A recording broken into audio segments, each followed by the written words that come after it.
بسم اللہ الرحمن الرحیم والحمد للہ رب العالمین والصلاة والسلام علی اشرف الانبیاء والمرسلین سیدنا و مولانا بالقاسم مصطفیٰ محمد وعلی آلہ الطیبین الطاہرین المعصومین لا سیما بقیت اللہ فی العالمین روحی و ارواح العالمین لتراب مقدمہ الفدا واللعنۃ الدائم علی اعدائہم اجمعین رب اشرح لی صدری ویسر لی امری واحلل عقدۃ من لسانی یفقہوا قولی۔ ہمارا یہ اعتقاد ہے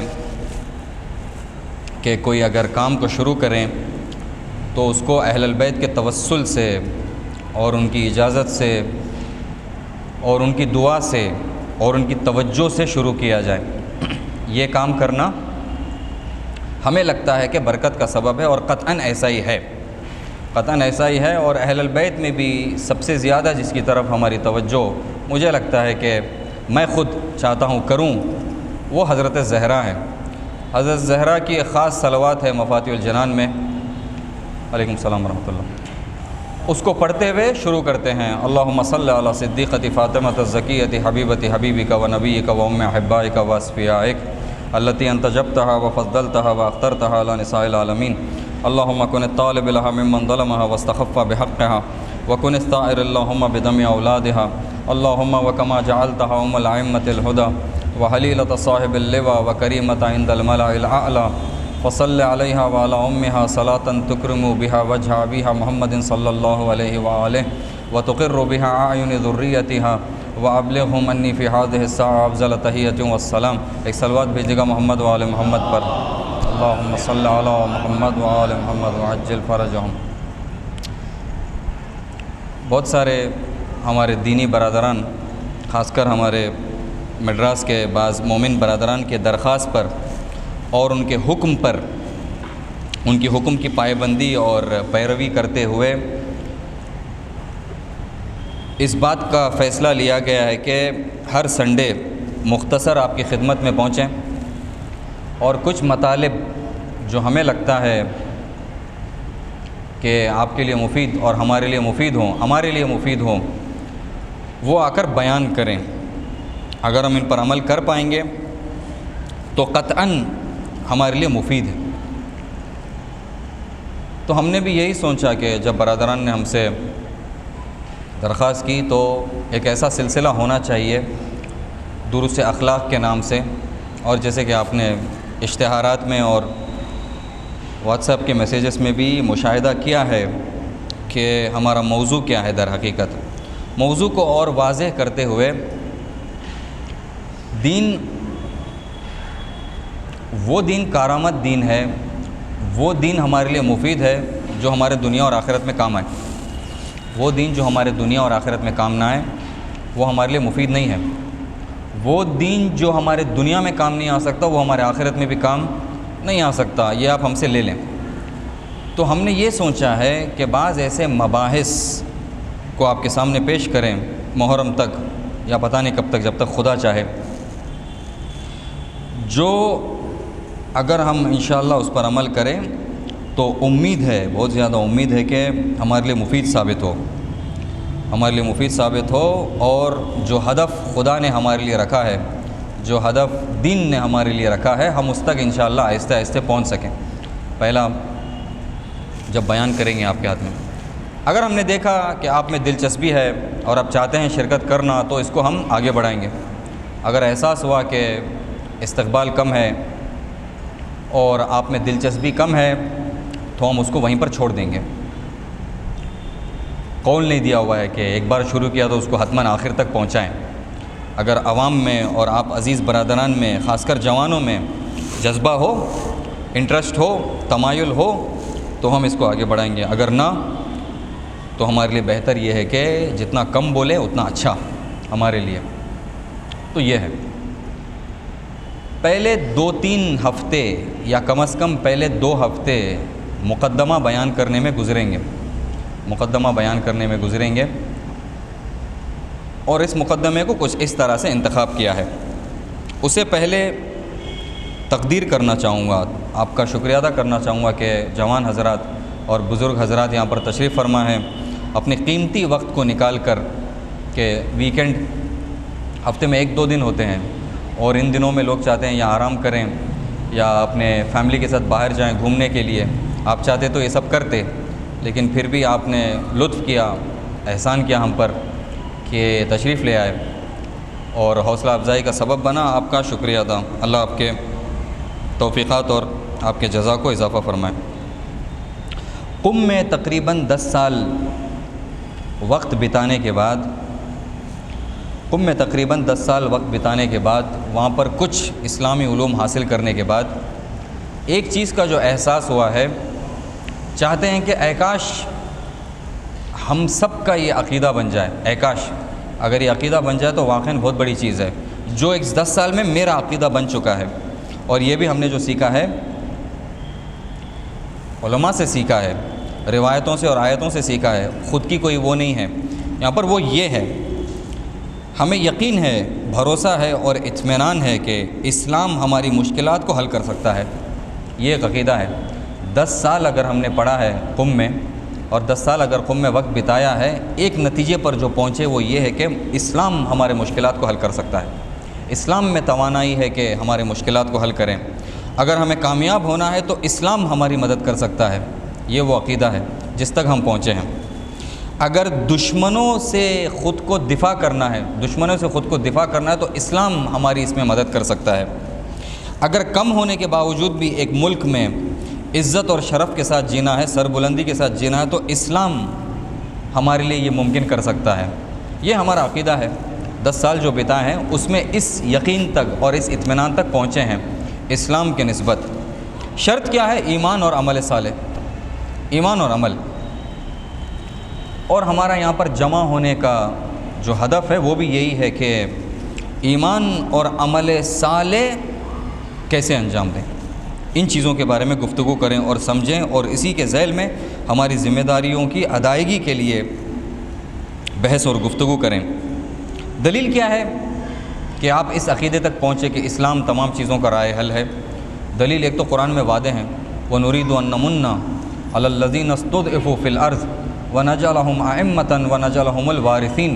ہم نے ارادہ کیا ہے کہ ان لوگوں کو زمین کی امامت دیں گے، زمین پر امامت دیں گے جو لوگ مستضعف رہے ہیں، جو لوگ مظلوم رہے ہیں دنیا میں۔ یہ قرآن کا وعدہ ہے، یہ قرآن کا وعدہ ہے۔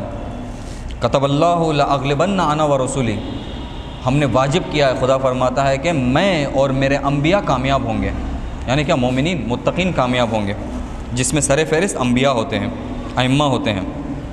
ایک اور چیز یہ ہے کہ سب سے بڑی دلیل یہ ہوتی ہے کہ بھائی ایک بار پہلے یہ ہو چکا ہے، خود اس ہندوستان میں جو ہمارا اور آپ کا ملک ہے، اسی ہندوستان میں مسلمانوں کی 650 سے لے کر 700 سالوں کی حکومت رہی ہے، اور کیا باشکوہ حکومت، کیا باشکوہ حکومت۔ ہندوستان جو تمدن کا ایک مہد تھا، جو ایک عظیم فرہنگ تھا، وہاں پر ہندوستان سے مراد آج کا پاکستان، افغانستان اور بنگلہ دیش بھی ہندوستان سے مراد یہ ہے، میانمار، نیپال، یہ سب آ جاتے ہیں۔ اس کے بعد ایران کی بڑی سرزمین پر اسلام کی حکومت 1400 سال سے، خود عرب سرزمینوں پر مصر، اندلس، اس زمانے میں اگر سیاست میں کسی کا بلند اگر کوئی نظر تھی تو اسلام کی تھی، اقتصاد میں اگر کوئی بلند نظر، 1000 سال تقریباً اسلام کی یہ حالت رہی ہے۔ تو یہ پہلے کر چکے ہیں، سر بلندی سے جی چکے ہیں، 700-800 سال، 1000 سال بعض جگہوں پر سر بلندی کے ساتھ جی چکے ہیں، عزت اور شرف اور کرامت کے ساتھ جی چکے ہیں۔ ہندوستان میں 10 یا 15% صرف شاید مسلمان رہے ہوں گے، لیکن پورے ہندوستان پر حکومت ان کی تھی۔ اس کا مطلب یہ ہو سکتا ہے کیونکہ ایک بار ہو چکا ہے، جو ایک بار ہو چکی ہے وہ پھر سے ہو سکتی ہے۔ ایک بار جو چیز ممکن ہو وہ بار بار ممکن ہے، یہ ایک فلسفی رول ہے، یہ ایک فلاسفیکل پرنسپل ہے، جو ایک بار ہو چکی ہے وہ ایک بار ہو سکتی ہے۔ کہتے ہیں کہ ادل الدلیل علی وقوع الشیء وجودہ، یہ وہ پرنسپل ہے جو کہتے ہیں کہ ایک سب سے بڑی دلیل ایک چیز کے لیے یہ ہے کہ پہلے ہو چکی ہے تو ہو سکتا ہے۔ اب دلیل میرے عقیدے کی دلیل ہے جو آپ کی خدمت میں پیش کر رہے ہیں، انشاءاللہ کوشش کریں گے اس کو۔ تیسرا مہدویت کے بارے میں جو ہمارا عقیدہ ہے وہ یہ ہے کہ مظلوموں کی حکومت ہوگی دنیا میں، جو لوگ حق پر ہیں وہ حکومت کریں گے دنیا پر، یہ تمام چیزیں جو ہم پر ہیں۔ یہ 3 دلیلیں اچھی دلیل ہیں، جو میرے دعوے کو، میرے کلیم کو ثابت کر سکتی ہیں کہ اسلام رائے حل ہے، اسلام عزت کا راستہ ہے۔ یہ ایک مقدمہ آپ کی خدمت میں، اس کو اٹھا کر سائڈ میں رکھتے ہیں۔ دوسرا مقدمہ یہ ہے کہ اگر کسی کو خدا سے نزدیک ہونا ہے، دروس اخلاق کا ہدف کیا ہے؟ خدا سے نزدیک ہونا، اپنے معنویت میں اضافہ ہونا، یہی تو ہدف ہے درس اخلاق کا۔ اگر کسی کو خدا سے نزدیک ہونا ہے، اپنے کمال تک پہنچنا ہے، جو ہدف ہے جو امیر المومنین دعائے کمیل میں فرماتے ہیں کہ یا ربی یا ربی یا رب قو علی خدمتک جوارح واشدد علی العزیمۃ جوانہ وہب لی الجد فی خشیتک والدوام فی الاتصال بخدمتک حتی اسرع الیک فی میادین السابقین واسرع الیک فی البارزین واشتاق الی قربک فی المشتاقین وادنو الیک دنو المخلصین واخافک مخافۃ الموقنین۔ آپ کا ہوم ورک یہ ہے کہ جا کر اس کا ترجمہ انشاءاللہ دیکھیں گے۔ آرزو امیر المومنین کی کیا ہے کہ خدا سے قربت حاصل کرے، جو ان فرقوں میں دعائے کمیل میں فرماتے ہیں الہی حبلی کمال الانقطاع الیک منات شابانیہ الہی والحقنی بنور عزک الابہج حتی اکون لک عارفا وعن سواک منحرفا، تیری معرفت ملے، تیرے سوا اور کسی کی پرواہ بھی نہ کروں، وہ من کا خائفا، صرف تجھ سے ڈروں، وہ مراقبا۔ اگر کوئی چاہتا ہے کہ اس زمانے میں کمال پر پہنچے، خدا سے قرب حاصل کرے، دین اسلام کی خدمت کرے، معصومین کے دل کو خوش کرے، امام زمانہ سے نزدیک ہو، بہترین موقع آج کا زمانہ ہے۔ نہ آج سے پہلے کبھی اتنا بہترین موقع رہا ہے، نہ کسی کے لیے، نہ کسی زمانے میں، نہ کسی مکان میں۔ بہترین موقع آج کا زمانہ ابھی آپ کی خدمت میں بیان کریں گے، اور یہی ہمارا آج کا ٹاپک بھی ہے۔ انشاءاللہ آگے جا کر دیکھیں گے کہ کیسے خدمت کر سکتے ہیں اگلے ہفتوں میں، اگر آپ راضی ہیں کہ اس سلسلے کو آگے بڑھایا جائے، اور اگر آپ ساتھ دیں گے انشاءاللہ تب آگے بڑھیں گے، اس شرط پہ کہ آپ کا ساتھ ہو۔ یہ ہے بہترین موقع آج ہے، خاص کر ہم ہندوستانیوں کے لیے بہترین موقع خدا سے قربت حاصل کرنے کا، امام زمانہ سے نزدیکی حاصل کرنے کا، اپنے کمال اور معنویت کے بڑے بڑے بلند مقامات تک پہنچنے کا، خاص کر ہندوستانیوں کے لیے سب سے بہترین موقع آج کا زمانہ ہے۔ آج کا زمانہ، یہ ہمارا ادعا ہے، یہ ہمارا دعویٰ ہے، کلیم ہے، اس کو ثابت کرنا ہے۔ یہ ہم نے آپ کی خدمت میں کیسے بعض مقدمے آپ کی خدمت میں بیان کریں گے، پھر آپ کو جواب دیں گے کہ کیسے۔ یہ ہے 2020 کے اسٹیٹسٹکس کے حساب سے جو سینسس لیا جاتا ہے پاپولیشن کے بارے میں اور ملک کے حالات کے بارے میں، تھوڑا سا آپ برداشت کریں اور یہ بورنگ چیزوں کو سن لیں انشاءاللہ، اس کے بعد نتیجہ لیں گے۔ ہندوستان کا پاپولیشن، ہندوستان کی جمعیت 138 کروڑ لوگ ہیں۔ ہندوستان کا پاپولیشن یہ ہے آج کے دن۔ چائنا کا 140 کروڑ ہے، ہم 2 کروڑ پیچھے ہیں، ممکن 1-2 سال میں ان سے آگے نکل جائیں، بلکہ شاید نکل بھی چکے ہوں گے ان سے آگے، چائنا سے۔ 21 کروڑ 30 لاکھ اس میں سے مسلمان ہیں، 15% مسلمان ہیں۔ 138 کروڑ لوگ ہیں ہندوستان میں، اس میں سے 21 کروڑ 30 لاکھ لوگ مسلمان ہیں۔ کہا جاتا ہے کہ انڈونیشیا اور پاکستان کے بعد سب سے بڑی جمعیت مسلمانوں کے ہندوستان میں ہے۔ بعض کہتے ہیں کہ نہیں، ہم پاکستان سے بھی زیادہ ہیں۔ انڈونیشیا، پاکستان یا ہندوستان، اس کے بعد بنگلہ دیش اور نائجیریا، یہ 5 ملک ہیں جس کے اندر سب سے زیادہ مسلمانوں کی جمعیت ہے، یہ کہا جاتا ہے۔ 10.9 تقریباً 11% مسلمانوں کی آبادی دنیا میں ہندوستان میں رہتی ہے، یہ سب بہت ضروری ہے۔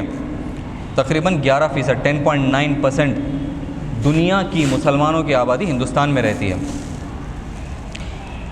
انڈیا کا 15.5% پاپولیشن مسلمان ہے۔ تقریباً 2.5 سے 3 کروڑ شیعہ ہیں ہندوستان میں، 2.5 سے 3 کروڑ شیعہ ہیں، یعنی کتنا؟ 21-22 کروڑ مسلمانوں میں 2.5 سے 3 کروڑ تقریباً شیعہ اثنا عشری ہیں۔ البتہ اہل بیت کے چاہنے والے بہت زیادہ ہیں، اسے بہت زیادہ ہیں۔ 2050 تک یہ کہا جا رہا ہے، یہ پریڈکشن ہے 2050 تک، کہ مسلمان کی سب سے بڑی آبادی ہندوستان میں ہو جائے گی، اور تقریباً 30 سے 35 کروڑ مسلمان ہندوستان میں 2050 تک ہو جائیں گے، یہ کہا جا رہا ہے۔ 25 سے 30% آبادی ہندوستان کی جوانوں کی تعداد پرسنٹیج کے حساب سے دیکھا جائے تو مسلمان میں سب سے زیادہ جوان ہیں.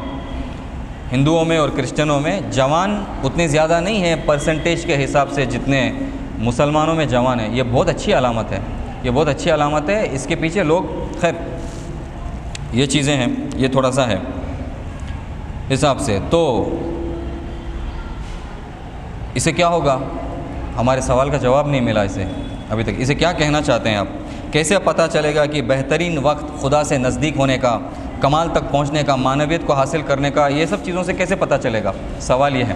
آگے اور تھوڑا سا ڈیٹا آپ کی خدمت میں پیش کرتے ہیں, اس کے بعد ہم جواب سے نزدیک ہوتے رہیں گے ایک صلوات کے سہارے سے.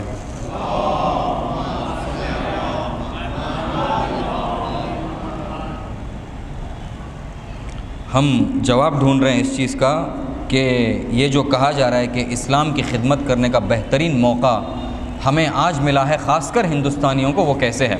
آئیے. لگ بھگ 70% ہندوستانی فقیر ہیں. یعنی کیا؟ ان کی آمدنی ہر روز کی 150 روپے سے کم ہے. اگر میری اور آپ کی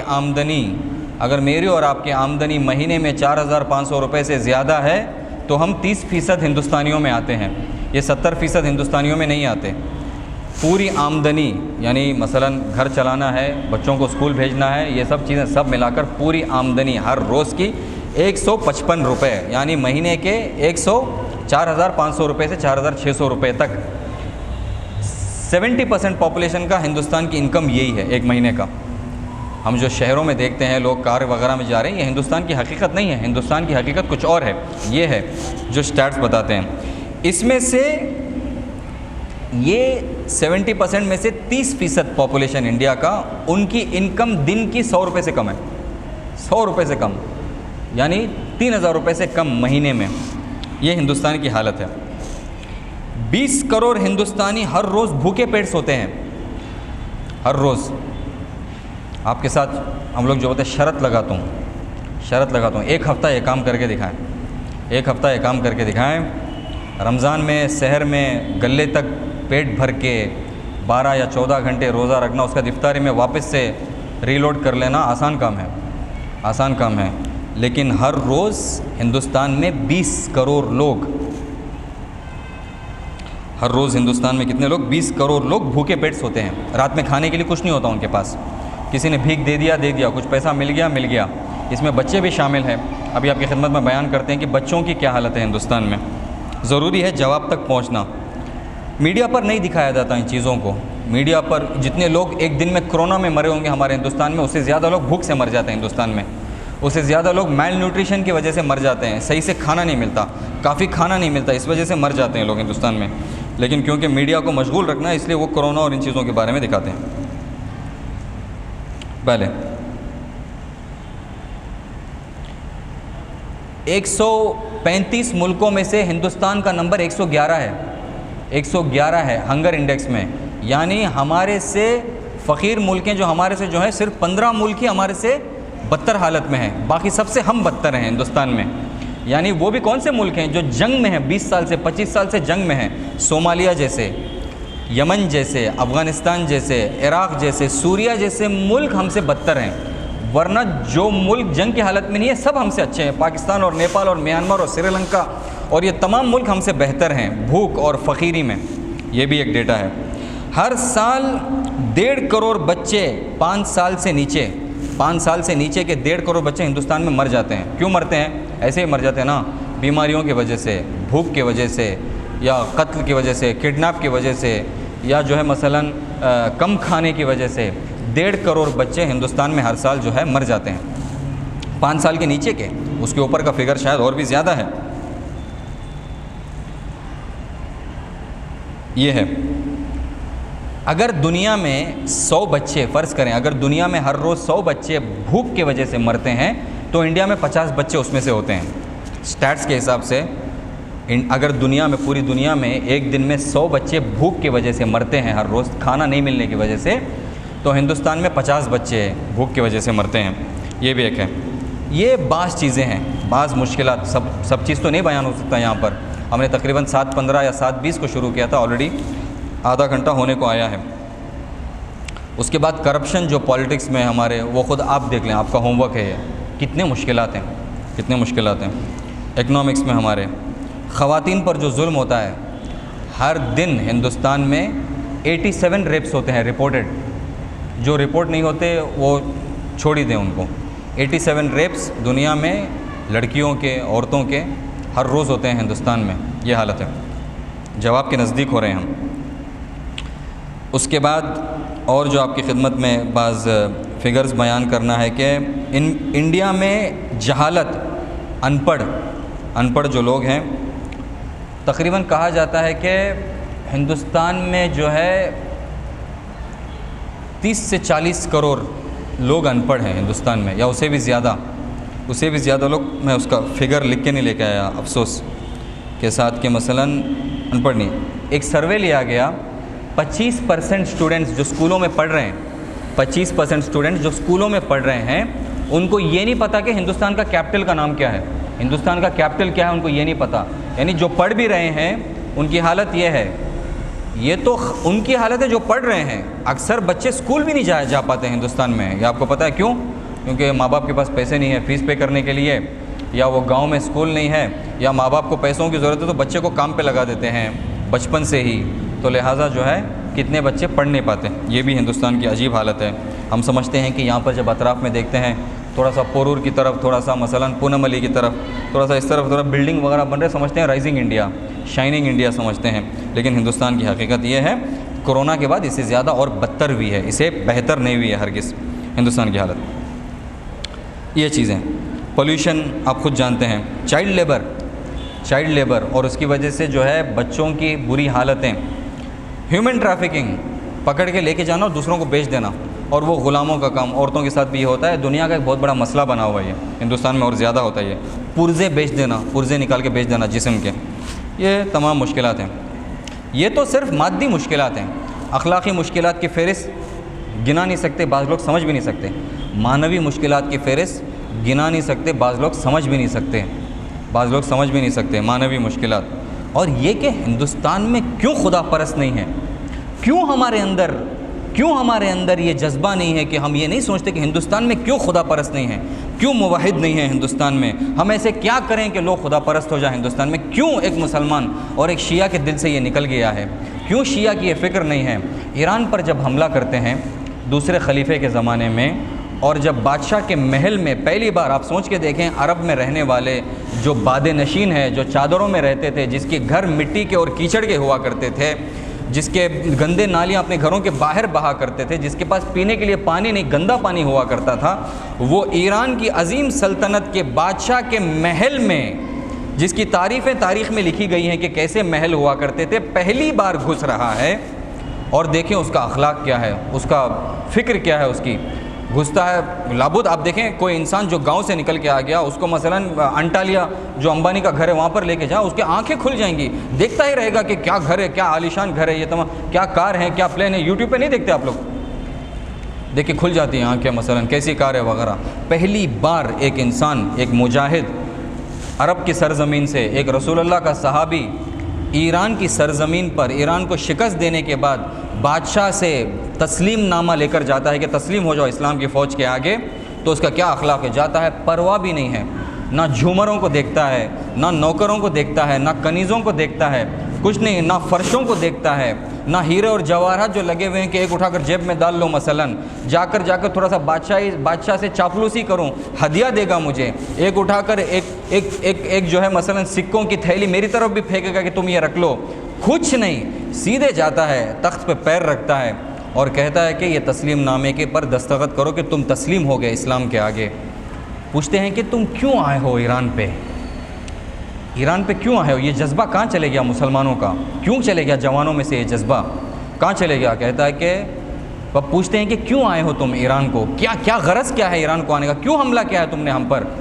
لنخرج العباد من عبادت العباد الى عبادت الرحمن، تاکہ ہم بندگان کو بندوں کی بندگی سے آزاد کریں اور خدا کا بندہ بنائیں۔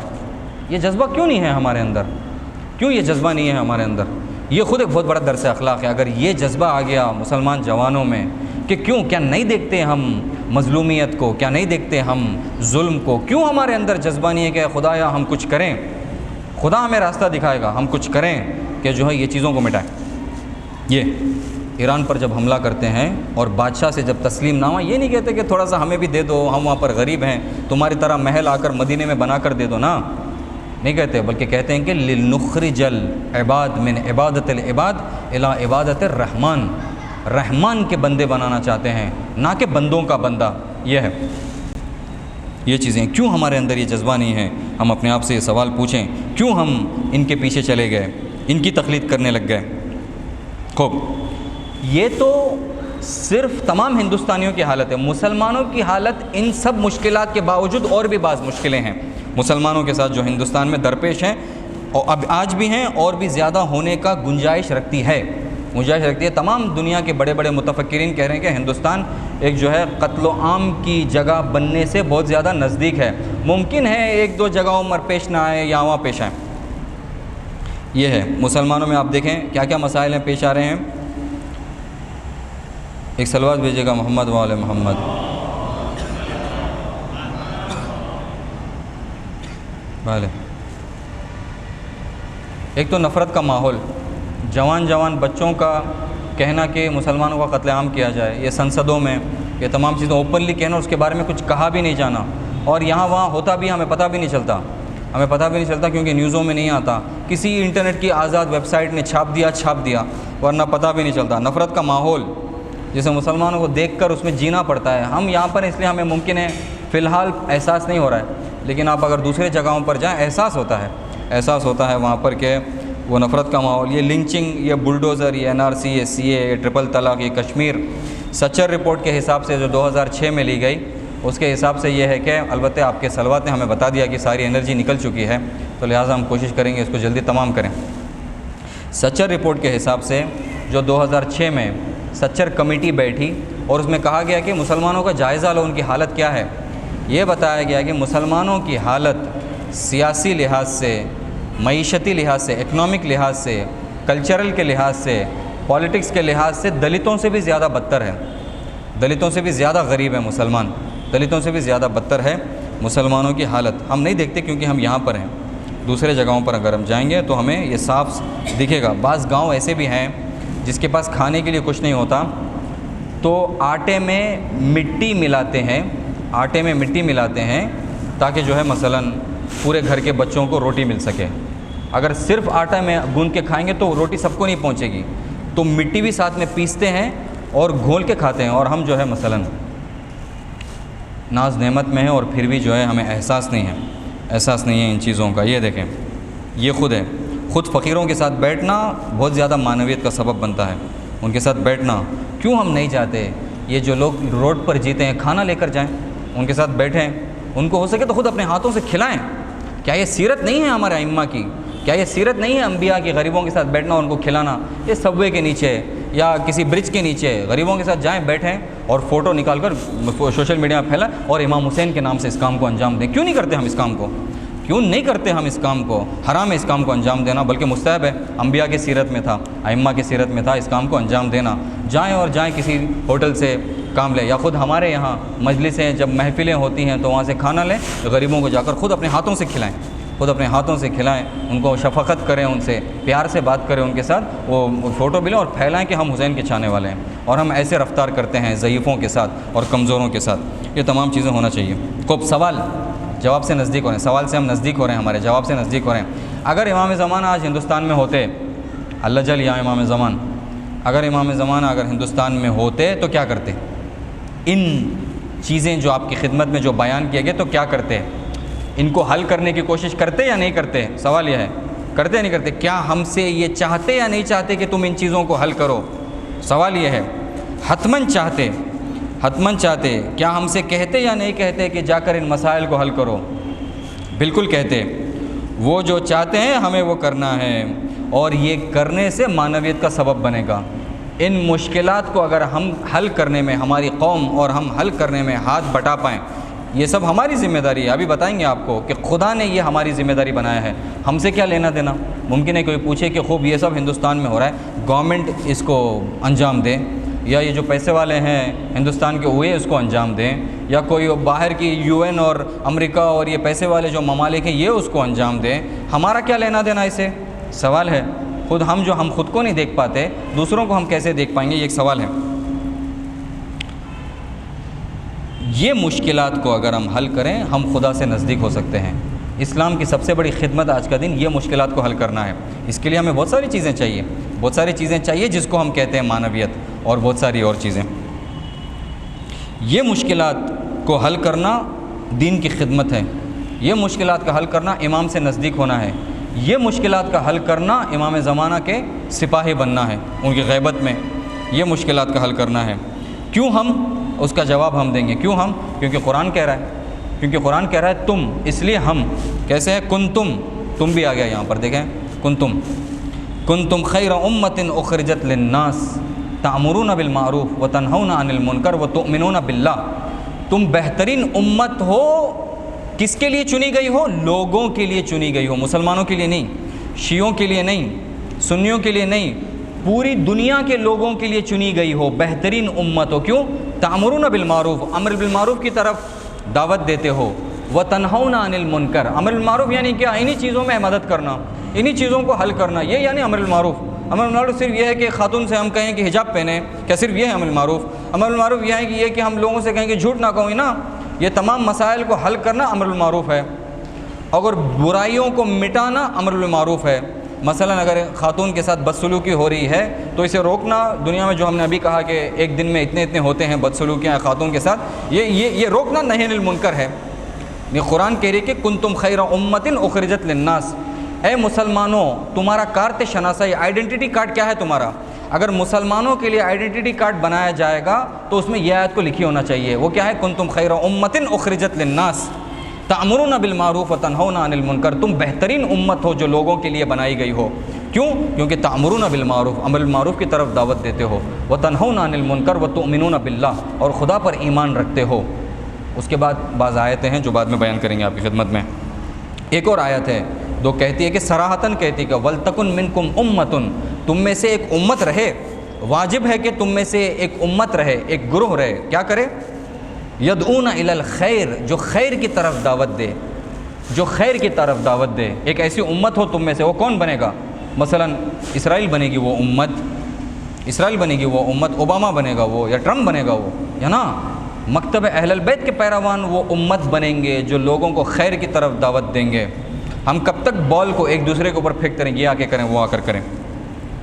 کنتم خیر امت وَلْتَكُن مِّنكُمْ أُمَّةٌ يَدْعُونَ إِلَى الْخَيْرِ، تم میں سے ایک امت ہو، واجب ہے کہ تم میں سے ایک امت ہو جو خیر کی طرف دعوت دے، یأمرون بالمعروف، امر بالمعروف کرے، وینہون عن المنکر، ونہی عن المنکر کرے، اولئک ھم المفلحون، یہ وہ لوگ ہیں جو کامیاب ہوں گے، یہ وہ لوگ ہیں جو فلاح پائیں گے۔ یہ فلاح کیا ہے؟ جنت ہے، جنت بھی ہے، دنیا میں فلاح پائیں گے۔ فائدہ کیا ہے کہ میں اگر دنیا میں کام کروں اور دنیا میں مجھے اس کا فائدہ نہ ملے؟ یہ ہمارا دین نہیں ہے۔ یہ ممکن ہے دوسروں کا دین ہو جو کہتا ہے کہ دنیا میں کام کر لو لیکن آخرت میں فائدہ مل جائے گا نا۔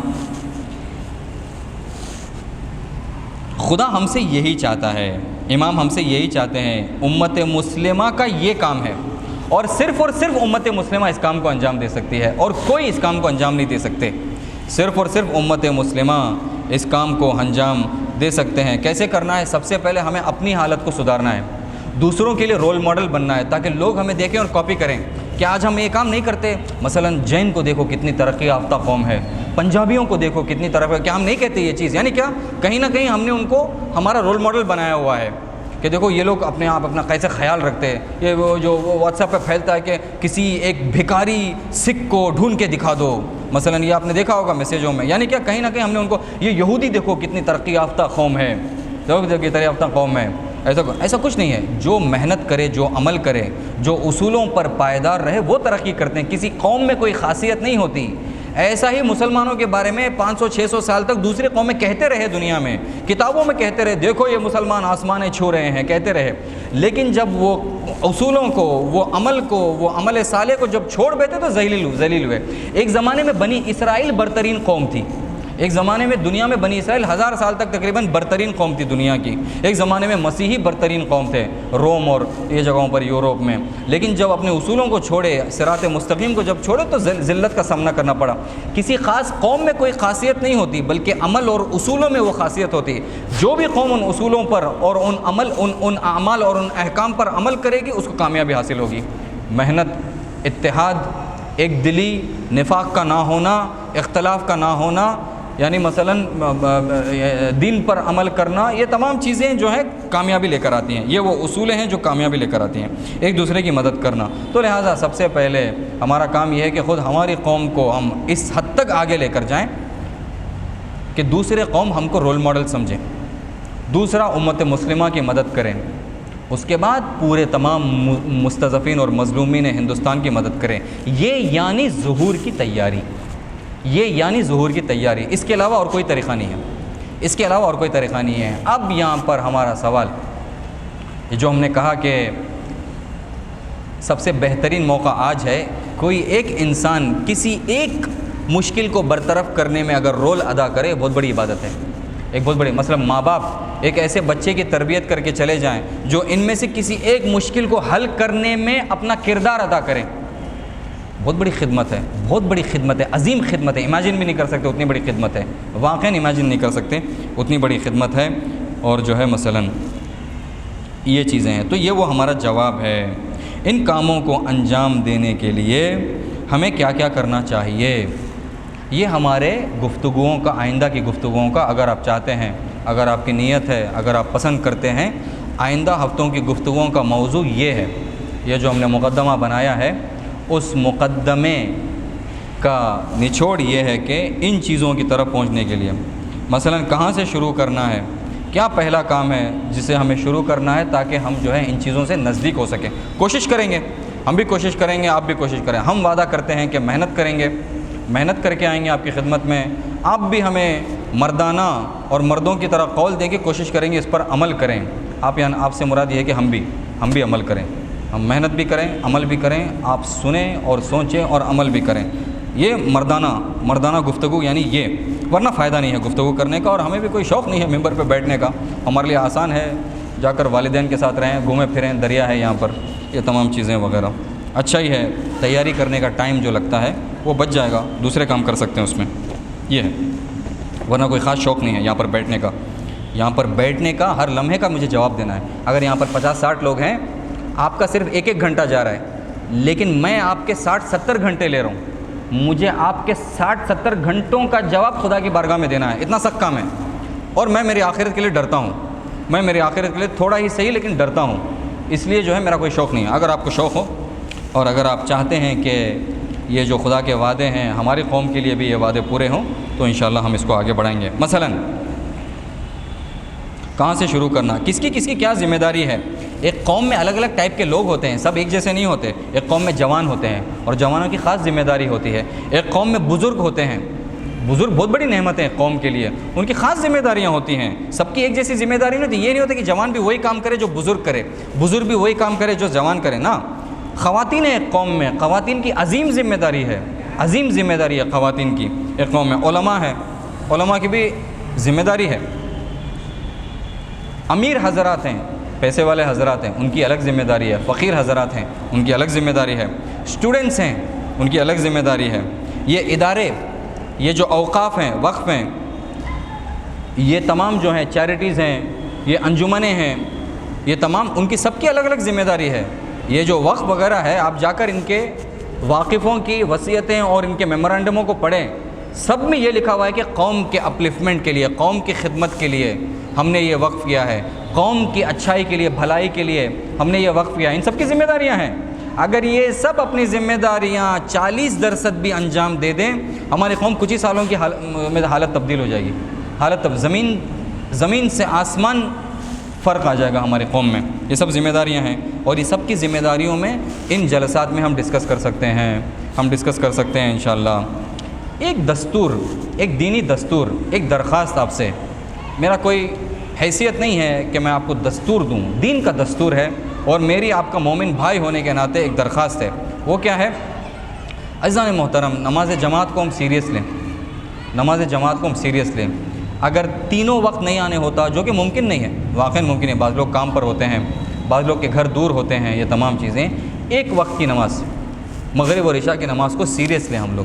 اس کے خاص برکات ہوتے ہیں. کبھی اگر موقع ملے، تھوڑا سا ہم نے اشارہ کیا نہج البلاغہ کی آج کی کلاس میں جو رائپیٹا میں ہوتی ہے، تھوڑا سا ہم نے اشارہ کیا اس کے اوپر کہ خدا کے بعض خاص برکتیں مومنوں کے ایک ہونے پر نازل ہوتی ہیں. یہ وہ ضروری ہے. ایک جو درخواست جو آپ حضرات سے کرنا چاہوں گا وہ یہ ہے کہ نماز جماعت کو سیریس لیں. نماز جماعت کو سیریس لیں. خاص کر مغرب اور عشاء کی جو نماز ہوتی ہے، مومنین ایک دوسرے سے ملیں، صرف کچھ نہیں کرنا، نماز میں شرکت کرنا، ایک دوسرے کو سلام کرنا، نکل جانا ہے.